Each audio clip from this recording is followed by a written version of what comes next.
The court having been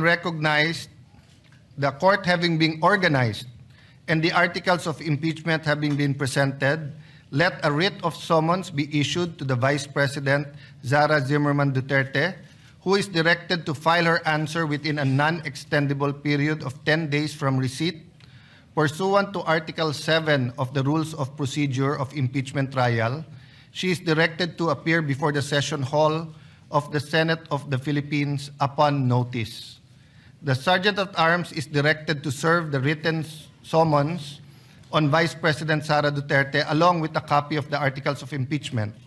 The prosecution may file a reply within a non-extendable period of 5 days from receipt of the answer.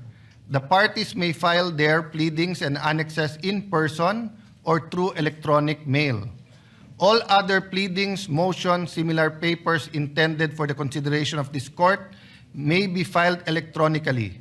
We will circulate the specific instructions on the format for the pleadings and manner of electronic filing for the guidance of all parties.